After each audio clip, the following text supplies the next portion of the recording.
welcome to Sigulda in Latvia, the season opening weekend of the BMW IBSF Bobsleigh and Skeleton World Cup. And as we are just half an hour from the Latvian capital, Riga, the home fans are here in their numbers. Hello everybody, I'm Martin Haven, ready for the second bobsleigh race of the weekend and of the season. And to talk us down the track that she raced on yesterday, my broadcast partner today is Belgium's Anne van Nieuwenhuizen. So Anne, what is it that makes this track so tricky? Talk us through it from the driver's viewpoint. Well, you start off from a 5-story building, so that's a very interesting start. You go into a big right sweeping corner. It's a big pressure corner to be the first one on a track. You want to be precise, you want to come straight down, because this curve 2-3, it's very technical. A lot of people gonna hit out of curve 3 on the right side here. You go into a little labyrinth 4-5, very small transition. Coming out to the lower labyrinth, want to stay low, don't climb too high. It's a big right curve, and then it's a big 2-wave pressure curve 11. Want to set you up nicely to curve 13, which is a really tricky one. You're going to see a lot of people hitting here. And then it's a very long straightaway. You want to get your head low, go early into the big 15 curve. We saw a couple crashes yesterday with the guys coming out of 15, and then you have a big left Kreisel to finish off. Some people going to take the hit here on the left side, going into the finish line. Now, you don't actually know what it looks like coming across the finish line because you tuck your head under the cowl, yeah, right? Exactly. So every hundredth of a second counts. Every hundredth count. We say that all the time. Why are they doing that? Because you can win or lose by a hundredth of a second. Well, yesterday, Francesco Friedrich didn't need that hundredth. He was head and shoulders clear of the rest of the field. The Olympic champion in 2 and 4-man beat local hero Oscars Melbardis. Benny Meyer, great result for him. Bronze medal in 3rd place. And because the track is kind of tight at the top, it's not a 4-man racetrack, so we're doing double 2-man duty this weekend, double 4-man next weekend, and that'll play better for this man, Nico Walter, who's more of a 4-man exponent. He was 4th in the games in 2-man, but the silver medalist in 4-man. Well, Maciej Luty there and the Polish crew, all part of this race weekend. Air temperature a lot warmer than yesterday, nearly 4 degrees. Ice temperature down at -2. Now, you were here training a week ago. It's like -13 out. So the ice is very, very different. It was very cold last week. It was very sketchy. But this week has been more humid, and you can feel the track is just frosting up a bit, which is nice for the grip. But it's not going to be as fast as we were last week. Well, Francesco Friedrich, the race winner at the start. And he had a brand new brakeman alongside him who was making his World Cup debut and ended up with his first race win as well. So he was pretty happy with that. Today's start draw features the same 18 sleds from 11 nations. First out of the hat is the USA's Justin Olsen with one of our 4 rookies in the field, Alexander Bredekin, Christoph Hafer of Germany, another newbie, Ralf Berschens of Latvia, and Michael Vogt of Switzerland. Now, the 2 Swiss sleds got the last start draw. Michael Vogt will be hoping not to crash today. First sled, race 2 of the weekend for the 2-man is Justin Olsen with Adrian Adams behind him, bearing the livery of Lake Placid, the venue for the 2021 Bobsleigh and Skeleton World Championships. Can already not wait to get back there for another fortnight. Let's see what he can do at the start. 4:97. That's a bit quicker than he was yesterday with his other brakeman. It's a very good start. Well, Olsen, first time on this track, and all ice tracks take a while to get to grips. And this is super busy in terms of driving. It is. You could see it, a little hit out of 3 going into curve 4. But this is a very nice looking labyrinth. He's taking a very low through 11 and waving in 11. Just hitting the wall, but it's not too bad. Very wavy in 13, but he gets it off. Takes a hit on the straightaway. You don't want to be that late in going into curve 15, but he takes it under control. Has a nice, just a little hit going into 16, and takes it low through the Kreisel. Back of the sled, pretty skiddy. Now, when you're coming up towards the entry to the Kreisel there, off corner 15, it looks flat on the camera. It's quite steep because you actually cross over the top of the track. You cross over your own finish line, so it feels like you're losing all the pressure going uphill. It's a very strange feeling. A lot of the brakemen get confused in the beginning. Like, they feel like they're at the finish because they're going uphill, and it's not a feeling we're used to on the track. Yeah, you can see him got a little late off 11. waving through 13, diving a little bit too deep under the BMW X-Drive sign. Took it nicely off 15, but just a little skiddy going up to 16. 95 meters straight. I mean, that's a long straight on That any is a bobsled very track, long isn't it? straightaway. You really want to get low. Just have your eyes above the cowling. Alexander Bredikin made his World Cup debut yesterday, so he gets a double two-man race weekend to get his World Cup career underway. And Bredikin finished in 12th place, ahead of the veteran Russian Alexander Kasyanov.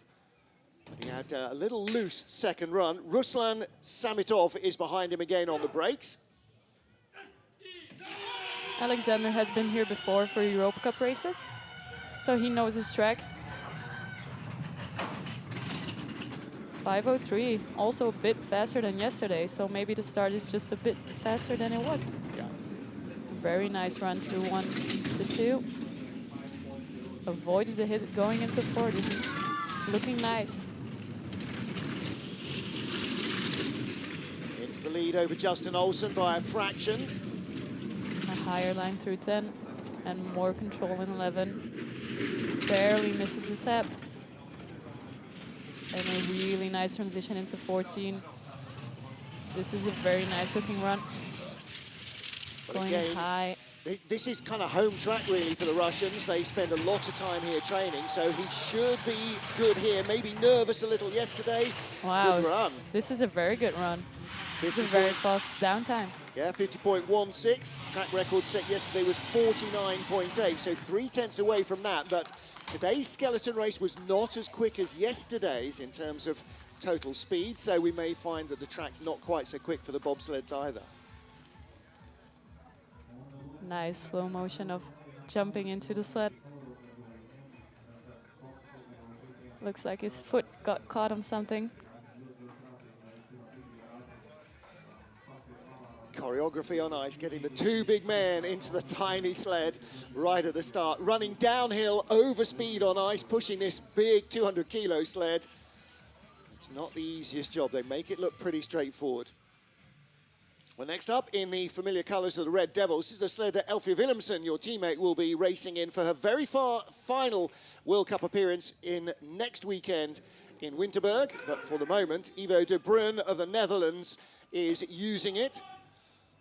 Yeah, exactly. Since we're working together with the Dutch guys this year, Ivo's using one of the Belgian sled. Changing up the brakeman with Dennis Venke behind him today. He really likes driving the BTC sled. It's his first year driving a BTC, but he loves it. All right, 5:06, a little slower than yesterday with his other brakeman, Janko. Just a tiny tap going into curve 2. Little skiddy in 2. Small tap going into curve 4. What has he been saying about how different this sled drives compared to the Eurotech that he's been used to? It's just a sled that listens to what you want to do. It's very easy in driving. Oh, whoa! Oh, and he rolled it off the 13. I didn't want to mention that he didn't treat Elfie's sled very well yesterday, having a crash. No, he had a little mishap in corner 15, and now he rolls it off the 13. Well, he's gonna cross the finish line, so he will have a second chance in the second run. The 11, 12, 13 series, that's the one that's got everybody. Bobsleigh skeleton doesn't make any difference. That's the real danger area on the track for everybody. That's the difficult part about Sigulda. There are a couple of curves where you really need to work hard, and it's always a very free-flowing curve, like curve 10, curve 12. You want to let it get high, let it come down easy, and then curve 11, 13, you really need to react. You really need to steer it down. If you don't, then you just, like here, he rises up. Looks like he maybe would make it, but just rolls into curve 14. Just as the wall's about to put him back on its runners, it vanishes into the corner, and yeah. Just for a moment there, Dennis in the back seat must have thought, we're okay, we're okay. We're not okay. Yeah, and you can see the track workers, my teammate Sarah, catching the sled so the guys don't go backwards.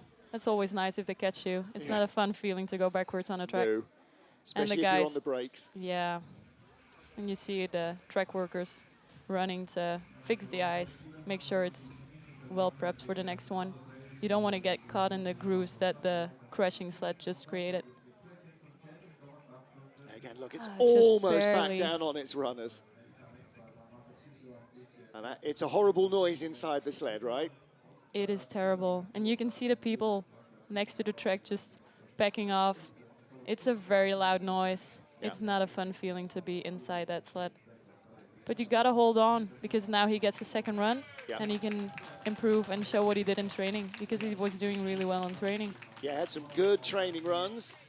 Just that, and the difference in when you're in a race is you're just trying to push it a little bit further, hanging out for a little bit more speed, and it's always on a knife edge. You know, when it doesn't go wrong, it's like when a skater doesn't fall over. It looks Exactly. okay. Exactly. It's like anyone can do it, kind of. Well, and anyone can do it, but it's race day. You just have a little bit more adrenaline in your body. You want to do really well, and sometimes you just miss the tiny details that you did well in training. So it's just a matter of being focused and finding your flow in training, and just do the same thing in race day. Yeah. Racing's racing. It's definitely not training runs. It's getting the maximum out of everything. But it's good to see both guys coming out of the sled. They're fine. They're up. No injuries. Well, it does mean that at the top of the track, Oskars Kibermanis is waiting now. He'll be getting his warm clothes back on and continuing to limber up, because you don't want the temperature to go out of your muscles. Because first of all, you lose power at the start, and secondly, that's where injuries come from. So it's going to be about a 10, maybe 15-minute hold. That's traditionally what we've seen. But the track workers here really know their business. We haven't been here for 14 years in World Cup racing, but that doesn't mean that for 14 years they've forgotten how to prep a track. It's been good ice, it's been really quick.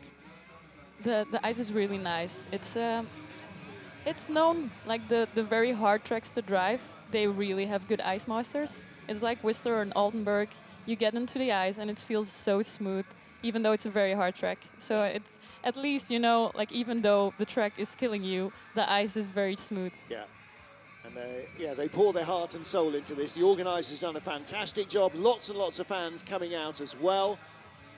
Yeah, And, this is a very big sport in Latvia. Yeah. Both bobsleigh and skeleton are one of their national sports, with Melbardis winning Olympic medals the last 2 editions, with the Dukurs winning Olympic medals. It's very big here. Yeah, how big? The president of Latvia was leaning over the barriers at the finish line yesterday. That's how big. So it is. It's a tiny country, 1.95 million people.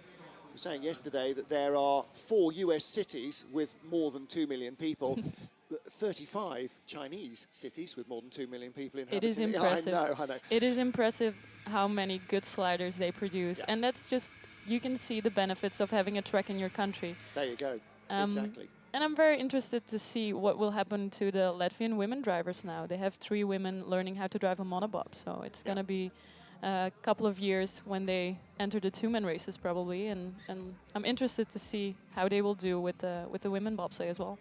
Well, with the success of the Dukurs brothers over the last 15 years and Latvian bobsled over the last 10 at least, and having the home track, the awareness of the TV audience, the awareness of the TV companies, of the press in Latvia, and of companies in Latvia that the Bobsleigh Federation approaches for sponsorship, you don't have to explain what bobsleigh is. No. You don't have to say, you know, like Cool Runnings. They already know. No, they have they're stars here. Yeah. They're very famous. The Dukurs brothers, they live in this town, and you see them around, and people know who they are. Yeah.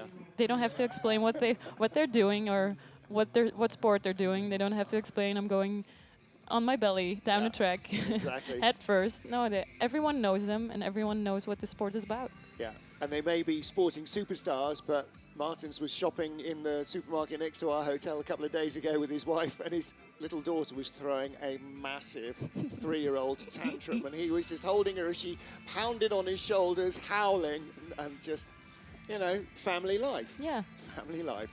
So, yeah, they're very much part of the furniture here. Their father, Donis, is the man who is the track manager here at Sigulda, as well as looking after the boys and building the sleds and all the other stuff. So, yeah, this is a family business. And again, you know, you can see from the track here how close you get to the action. That's one of the great things about being at a bobsleigh track. You are so close. In fact, so close that when a four-man comes down, or even one of these two-man sleds, you kind of step back a little, half a step, because there is a lot of noise and thunder as they come chundering down the hill. And this long straightaway from 14 to 15, it gives a lot of space to people and fans coming out and watch the races and see the sleds at top speed, because it's going really fast over there. Yeah, they really are. So ready on the line then is the fourth of our starters in this first of two heats today, race 2 of the two-man bobsleigh World Cup. Oskars Kībermanis of Latvia won here in European Cup action in 2016 and was on the podium the previous season as well, as he was working his way up to World Cup level. And with Oskars Melbardis recovering from more post-Olympic surgery, he is the lead driver for Latvia at the moment, and that's allowed youngster Ralfs Bēršķins to make his World Cup debut. We'll see him shortly as well. So getting themselves fired up again in their bolt-on suits. Great looking livery on the suits and on the sled, all riveted together. Oskars and Mattis are a very fast pushing team. They had the second fastest start yesterday. Started off with a start record that Francesco Friedrich beat with his new brakeman. Well, the record is 4:82, and they will want to at least take that back for Latvia, if nothing else. 4:90. That's a really nice line going out of 1. Bringing it over in 3. No tap. That's just his experience on this track. It looks so smooth when he drives it down.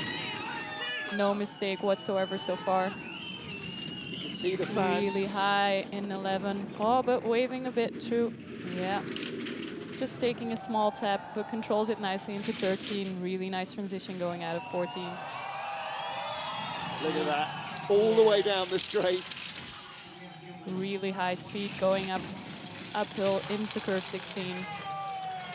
121.7. That's a lot faster than they were yesterday. He is a bit faster than yesterday. Downtime as well. Almost made the 50-second barrier. That's pretty impressive stuff. Speed at the bottom, 75.6 miles an hour. Except for the little skid going out of curve 15. That was a really nice looking run. Well, now there's the local knowledge. That's the local track expert. Let's see what Francesco Friedrich, yesterday's race winner, can produce in a few sleds' time. It is impressive how such big men can get into the sled so easily. Throws his feet forward, and the brakeman just getting his arms in. Brakeman buried with his head right down between his ankles, staying out of the airflow. Crew spend a lot of time in wind tunnels trying to find the perfect position to ride the sled so they're not creating turbulence. Well, next up for Germany, Christoph Hafer. This young man made his World Cup debut yesterday. Raced here 3 seasons ago in European Cup action, 4th and 5th place. He's the Europa Cup champion in 2-man and 4-man from last year, and was a silver medalist in the Junior Worlds in both disciplines. So exactly as you expect from Germany, top-notch driver. Exactly. And he just missed out of a top 6 yesterday by a couple of hundreds. 5:02, that's very similar to what he started yesterday. He does have another brakeman in the back though.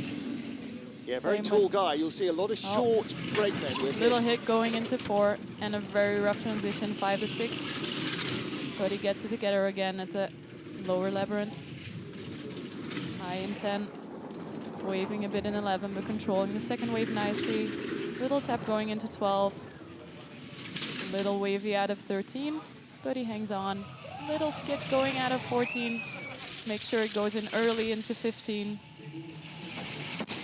It looks a bit unstable today for everyone. Just a little skiddy going uphill in the Kreisel section. But he puts down a really nice run. Only 500s away from Kībermanis on his home track. He had the best speed at the bottom as well, 77.3 miles an hour. Kībermanis, 2 miles an hour slower, nearly 5 kilometers an hour slower. So he really found speed at the bottom. He came from a quarter second back to just 500s at the line.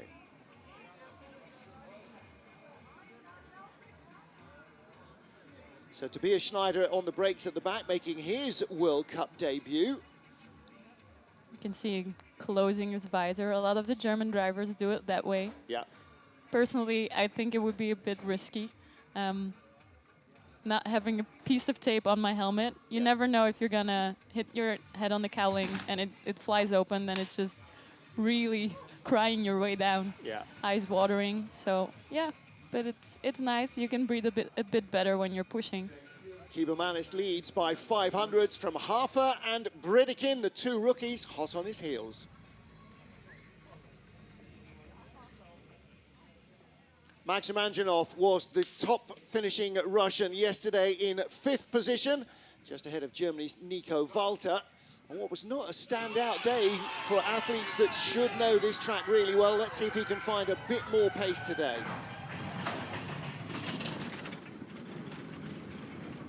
He's a bit off at the start, giving some time up compared to Kibermanis. Really nice line in the upper portion of the track. Very smooth, down to 6, into curve 7. Very nice and free line. Nice control in curve 11. That little hit setting you up early to 12 is not the worst thing. As long as you do it parallel, it won't kill your speed that much. He's having a very nice looking run, but doesn't really have the same... Oh, his speed is there though, at the end. Close to Hafer, but at the bottom, 50.32, 3/10 away. He gave it away at the start. If you're that far back at the start, it's really hard to catch up. And I know that from personal experience as well. There's just not enough track to make up for a slower start on this one.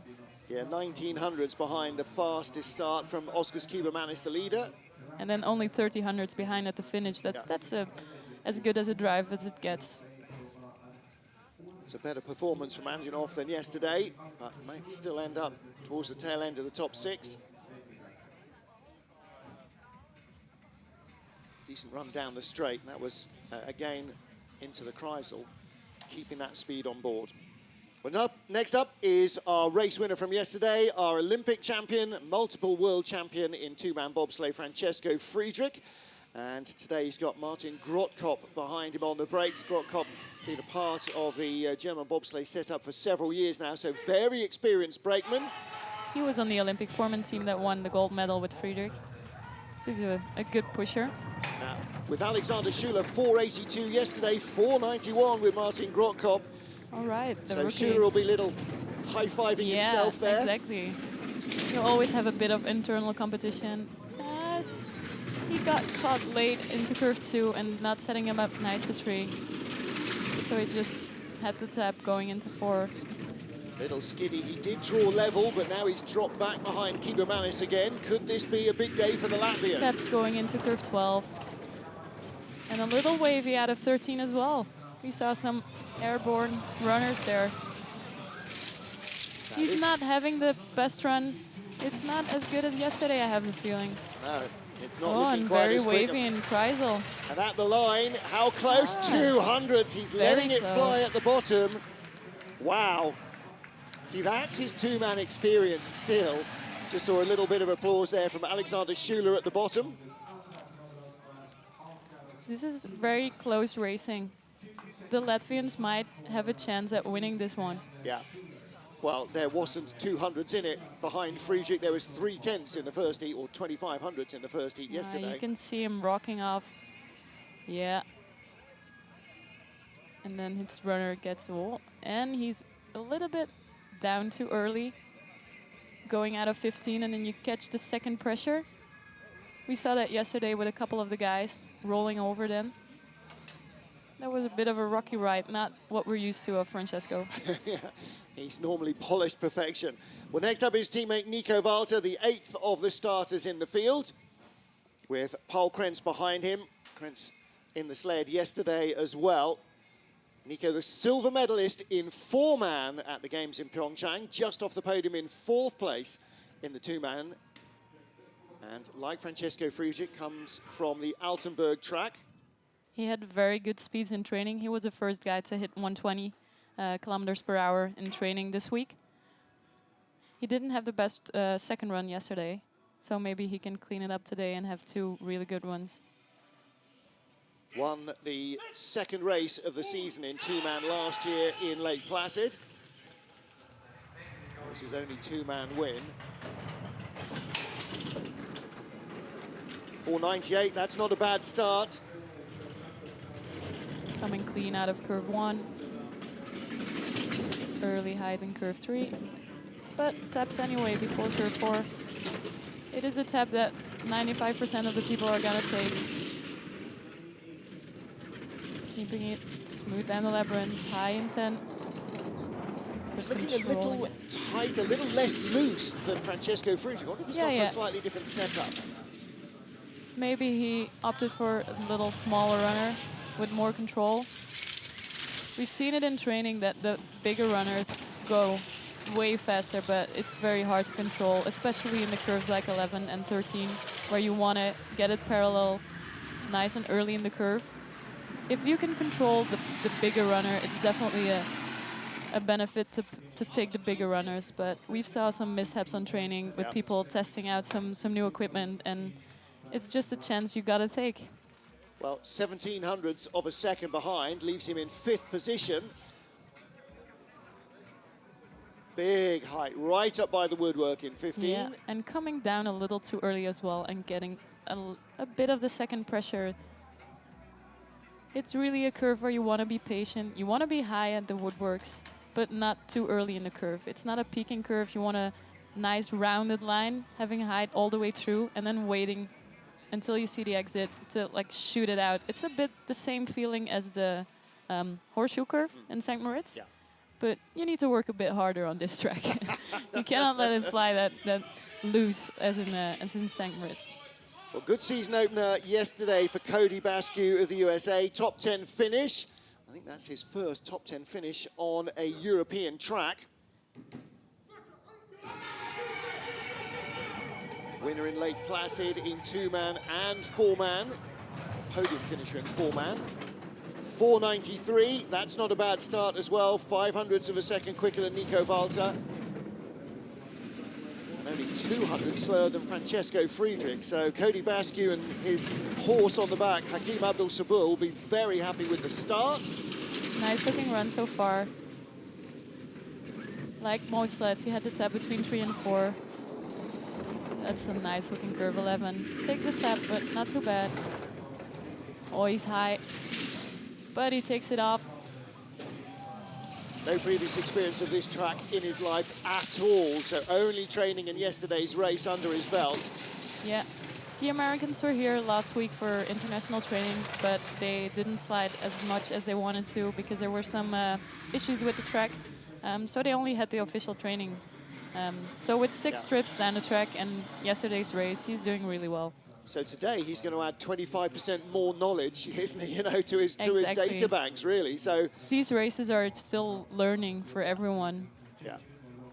Winterberg next week, much better known track, but this is a venture into the unknown for a lot of them. In nature, though, where he grew up, Lake Placid, a very similar kind of driver's track. Very similar. It's a really brutal, rough transitions, very fast. You can see the heads going, tapping there on the wall. It is very similar to Lake Placid, exactly. Plenty to think about for Cody Bascu. Not a bad run, though. And that leaves him in 7th place out of the 9 sleds that have come down so far. Halfway through our field, first heat of race 2 of the two-man Bobsleigh World Cup.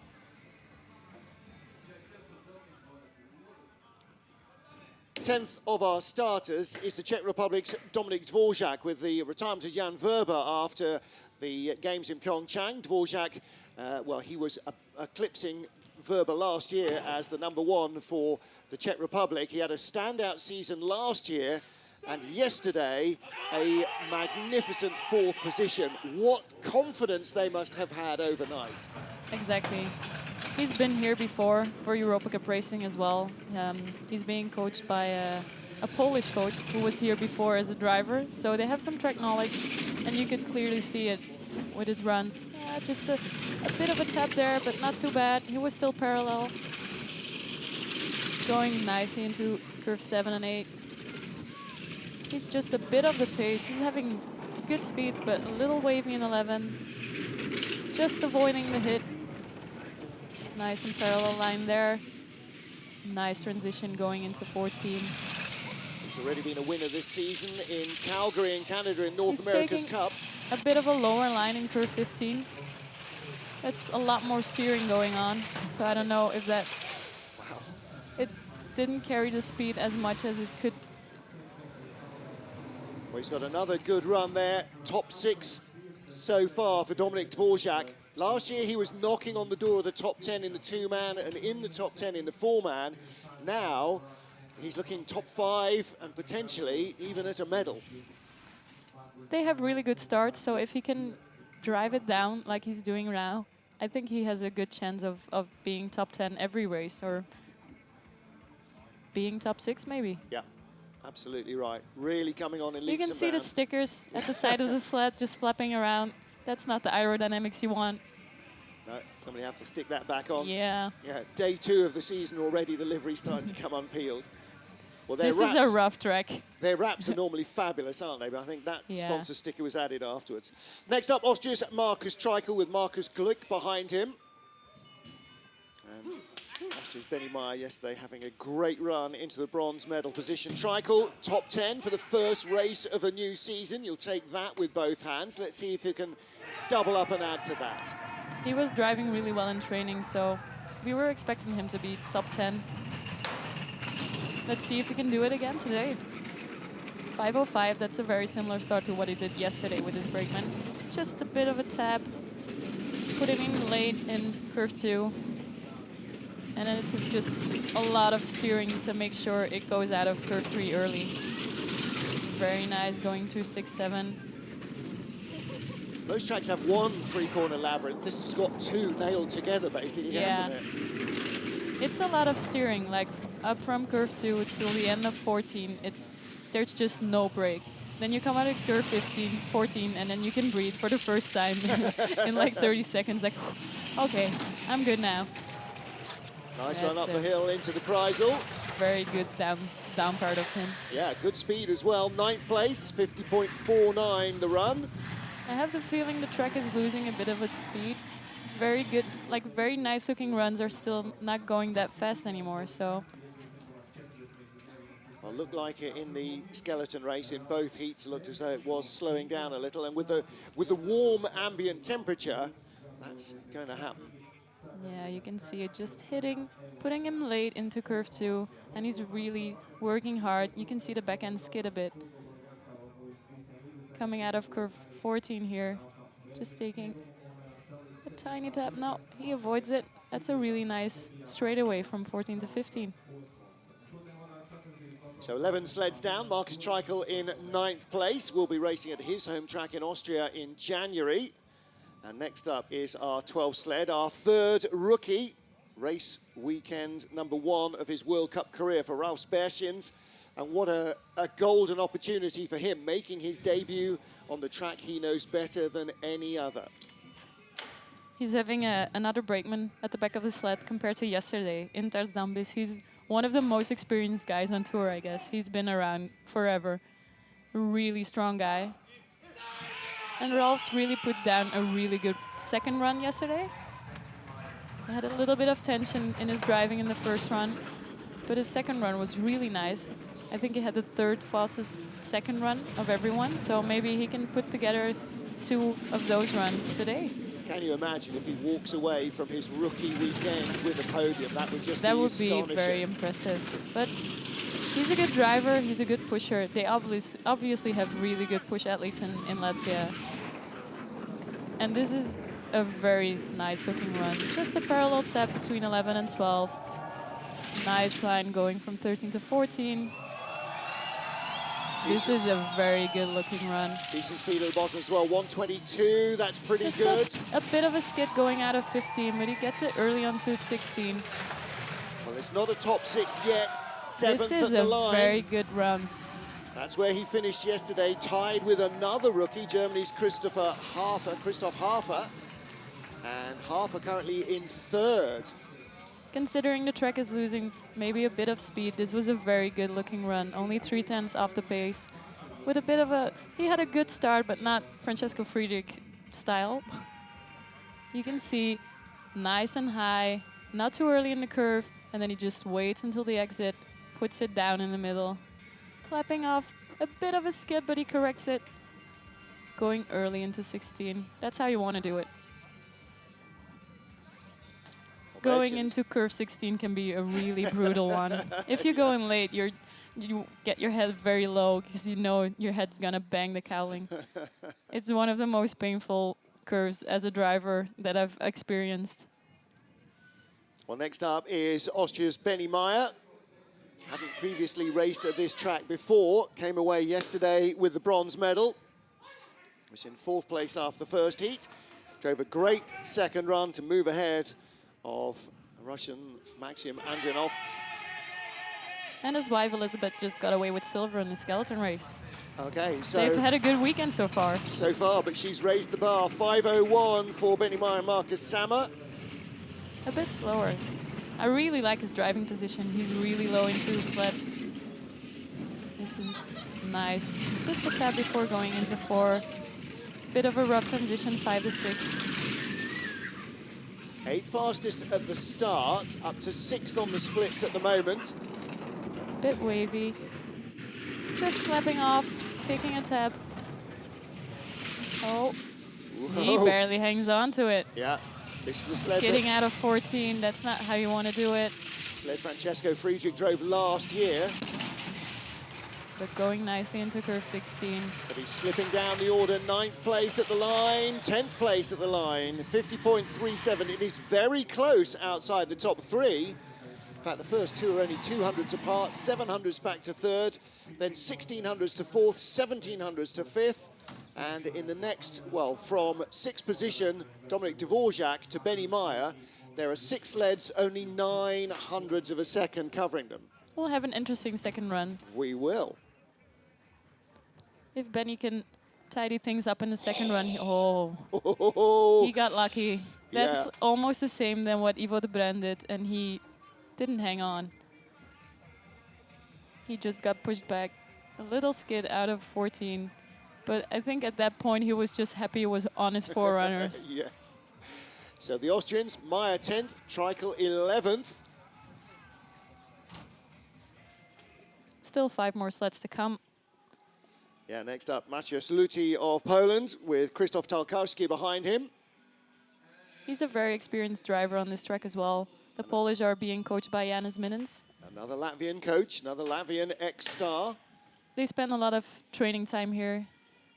They come here in September on the ice house for push training and spend most of October here driving this track. Well, Latvia on November the 18th celebrated its centenary since the formation of the country, and Poland celebrating the centenary of its independence as well. 5:02 getaway, only 100 slower than Benny Meyer, as we've just seen. Very nice. Out of curve 1. Just a bit of a tap going into curve 4. And a rough 5-6 transition like we've seen from a lot of sleds.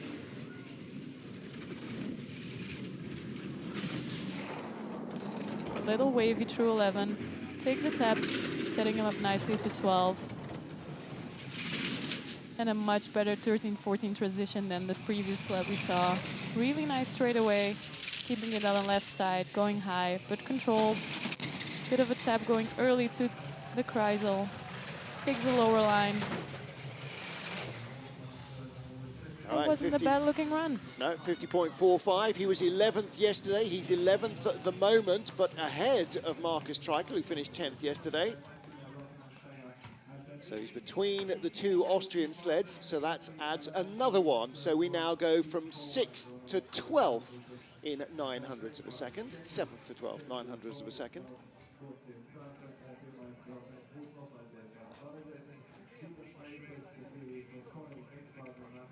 Great view from the slow-mo pictures.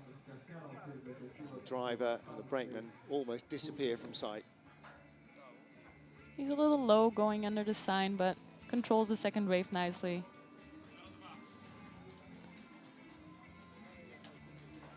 So 14 sleds down and 4 still to go. And this perhaps of everybody, the most experienced driver on this track. Kazanov was telling me that he started on this track. Before Sochi opened, this was Russia's home track. And in fact, Elena Nikitina, who won the women's skeleton race, said, this is my home track. He's had, I asked him, how many trips have you had? He said, lots, as in hundreds. He's raced 2-man and 4-man here right from the start of his career. He's been on this track pre-season and post-season. And yet yesterday, it was just a horror story for him. 13th place. I think he's just adjusting to driving a new sled. He's driving the new BTC sled. And this might be a bit different to what he was used to. So far, it looks like a really good setup into curve 2. Taps before 4. Takes a lower line, but gets out nicely out of 6. Through the labyrinths. He controls it nicely in 11, avoids the tap. Little wavy, but much more control in the second wave. Speed is decent, 123 is good. He's getting up there. Will he crack the top 10? At the line, no, 50.58. That's about what the track has got left in it, I think. This wasn't a bad looking run. He's obviously not starting the fastest, so it's very hard. If you come from the slowest starting time, he got 2 spots compared to his start time. So it's not a bad drive, but... Again, getting your head around a new sled, the way it feels, the way it responds, nothing is instinctive. He's having to think about everything. I'm looking at the sled now, and I'm not sure if he's actually driving the new BTC on this race, though.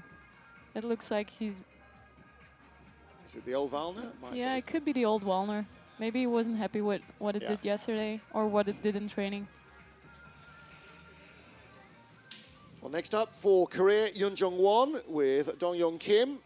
Korea took gold in the men's skeleton competition with the Olympic champion quite surprising me by saying, that's my first ever World Cup win. That's quite something. We had 2 of those yesterday, or on Friday. Mariama Yamanka claiming her first ever World Cup win, despite also being the Olympic champion. Dong-Young Kim, the brakeman on this sled, used to be a driver as well, but he got back to the back seat last year for the Olympics. He was on the 4-man team who won silver with Yoon-Young. A little bit late out of 2, but avoids a big tap going into 4. Really nice off 6, just crossing him over to 7. Nice control into curve 11. Bit of a tap going into 12. And nice control in curve 13 and 14. This is a nice looking run. I'm just not sure how much driving he's doing to get those lines. That's a late entrance into 16, and that's gonna hurt. Gets it out of the line, 13th place, 50.57. 100th of a second ahead of Alexander Kazyanov. So another sled goes into the mix for, well, potentially a top 6 if they find a 10th between them somewhere. And the others all give it away. 100 at the start from Kazyanov and 100 at the bottom. So yeah, seems about fair. That's about right. Well, he is, as you said, the 4-man Olympic silver medalist, so he'll be looking forward to Winterberg next weekend and double 4-man duty. Pretty neat line. That's a very nice line. Yeah. Good nice and exit. straight, putting him early into curve 15. That's exactly how you want it. Right, 2 to go, and Wolfgang Stampfer, the Swiss coach, needs to do a little bit about his picking numbers out of a hat technique, because the Swiss started 17th and 18th yesterday, and hey, 17th and 18th today. Now, in St. Moritz, that's a good thing when you go later on the ice. Here, maybe not so much. Yesterday, Michael Vogt went before Billy Meyerhans, but today Billy goes first. He's got Cyril Bieri behind him, another new brakeman in the A-team. So Cyril makes his World Cup debut. A little bit of a lift when he pushes off the block. Again, you've got to anticipate a lot of nerves there. He may have done a lot of testing on the push track at Billy Meyerhand's farm, but that's different from having a camera up your nose on the ice. 5:14 is a bit faster than he did with his other brakeman yesterday, so not too bad. Just a bit of a tap before 4, but not as bad as we've seen some of the other drivers. Got high late in curve 6. Off the 17 start, he's in 15th position on the split times at the moment. Little wavy through 11 and also through 13, but he hangs on, brings it out of 14 with a bit of a skid, straightens it out. Speed should be good. 122 and change. Oh, skidding into curve 16 and then shooting up the first wave. But ahead of Justin Olsen and Ivo de Bruin. He was in 15th yesterday, and he's in 15th right now, so we'll see what his teammate can do as the final sled in the first run. Yeah, Michael Vogt, another of our rookies. We had 4 men making their, or 4 drivers at least, making their World Cup debut yesterday. He's a very young driver, Michael Vogt. He has learned a lot of new tracks, was in North America before coming here. Billy's seen most of them a few times, even raced here in Europa Cup a couple of seasons ago, finished 7th and 8th. The Swiss team, they lost their drivers, Rico Peter, he's coaching the Koreans now. Also Beat Hefty's not sliding anymore. Yep. Clemens Bracher, not sliding anymore, so he's a new #1 guy. Time to rebuild for the Swiss, and Michael Vogt might well be one of their drivers for the future.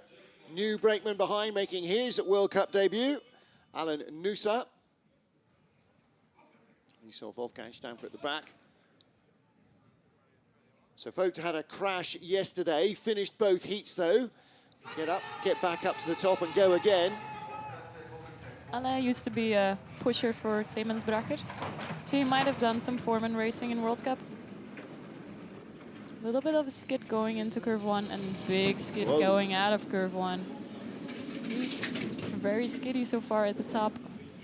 A little hit there. Seems like he's overdriving just a little bit. Looks like he got a bit of a wake up in corner 2 going, whoa, there's not the grip I thought there was going to be. That's a better looking curve 11. Tapping into 12. Back of the sled is very loose. Oh, he's skidding. Yeah. He's skidding big time.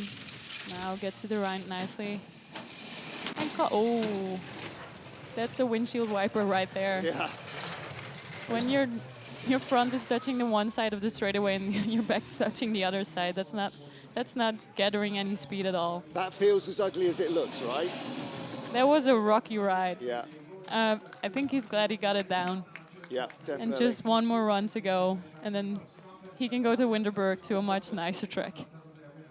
Much kinder, maybe. Kinder to the body, definitely. Well, look, and to the head. Not trying to steer out of it, just trying to allow the sled to straighten itself up. Going late in 15. He did a good job, because that will ping you up if you go late into 15, but down too early and got the second pressure and a big skid going into 16. Yeah, it got pinged off the wall there, and that throws you sideways. So it's Michael Vogt at the tail of the field, barring Ivo de Bruin.